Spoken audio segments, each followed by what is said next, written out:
बताएं सर, कौन सा स्टॉक पसंद आ रहा है इस साल के तो लिए? दीप में जो स्टॉक वही है जो मैंने इस साल की शुरुआत में दिया है, वो है ITC stock of the year.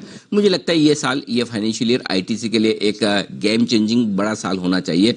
और दो वजह, एक ऑपरेशनल परफॉर्मेंस बहुत ही मजबूती के साथ रहने वाली है। होटल बिजनेस एकमात्र ऐसा है जो नुकसान कर रहा है, 2.5-3 रुपए की माइनस नेगेटिव ईपीएस है। और बाकी एफएमसीजी बिजनेस को देखें तो 17 रुपए के आसपास की ईपीएस है। उस लिहाज से अगर आप वैल्यूएशन देखेंगे तो बहुत ही सस्ते वैल्यूएशन पर सिर्फ एफएमसीजी बिजनेस को देखें तो, और अगर आप 17-18 का पी मल्टीपल दें तो आपके लिए आराम से 300 रुपए तक के टारगेट बनते हैं। आप देखिए एक और जहां एचयूएल 30 से ज्यादा के पी मल्टीपल पर ट्रेड करता है, नेस्ले 45 के पी मल्टीपल पर ट्रेड करता है, वहीं आईटीसी के लिए पी मल्टीपल बहुत ही कम है कंपैरेटिवली, क्योंकि आईटीसी में जो बाकी बिजनेसेस भी हैं और स्पेशली जो होटल बिजनेस है जो 20-25 हजार करोड़ की वैल्यूएशन का है, जो लॉस मेकिंग है, उसकी वजह से आईटीसी को एक एफएमसीजी कंपनी होने के नाते जो वैल्यूएशंस मिलने चाहिए वो मिल नहीं पाते हैं। और जैसा कि अंदाजा है कि इस साल शायद आईटीसी का टॉप मैनेजमेंट वैल्यू अनलॉकिंग करने के बारे में सोच सकता है, और जाहिर सी बात है सोचना भी चाहिए,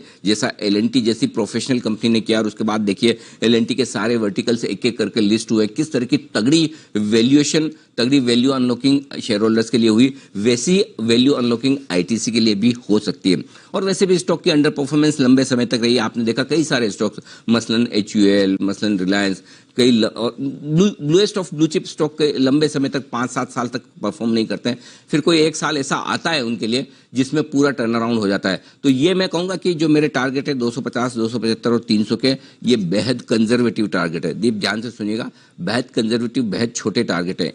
ये सिर्फ ऑपरेशनल परफॉर्मेंस के बेसिस पर है कि आईटीसी की ऑपरेशनल परफॉर्मेंस इतनी दमदार होनी चाहिए। लेकिन अगर वैल्यू अनलॉकिंग वाला मामला हुआ तो फिर ये स्टॉक सिर्फ स्टॉक ऑफ द ईयर नहीं है, ये स्टॉक ऑफ मल्टी ईयर है। कम से कम फिर 2 या 3 साल के लिए इस स्टॉक को आपको रखना चाहिए। और जनरली निफ्टी में आपको मल्टीबैगर स्टॉक्स कम मिलते हैं। मल्टीबैगर से मतलब ये कि अगर कोई निफ्टी का स्टॉक साल में 50% भी रिटर्न दे तो बहुत अच्छा माना जाए।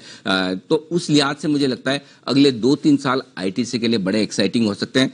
एक राय साफ साफ दे दूं, ये स्टॉक इन्वेस्टर्स के लिए, ट्रेडर्स के लिए नहीं। अगर आप इन्वेस्टर हैं तो हर गिरावट में एक्यूमुलेट करें। 205 रुपए के आसपास बहुत बढ़िया लेवल है, अगर वहां पर आता है तो डेफिनेटली खरीदना चाहिए।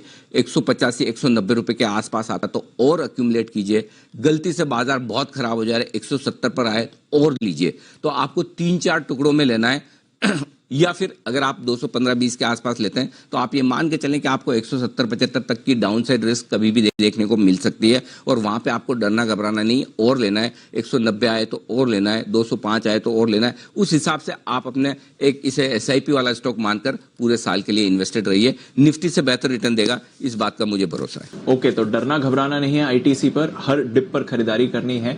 बड़े रिटर्न्स इस साल और आने वाले समय के लिए दे सकता है आईटीसी। अनिल जी का कन्विक्शन पिक FY22 के लिए। शुक्रिया।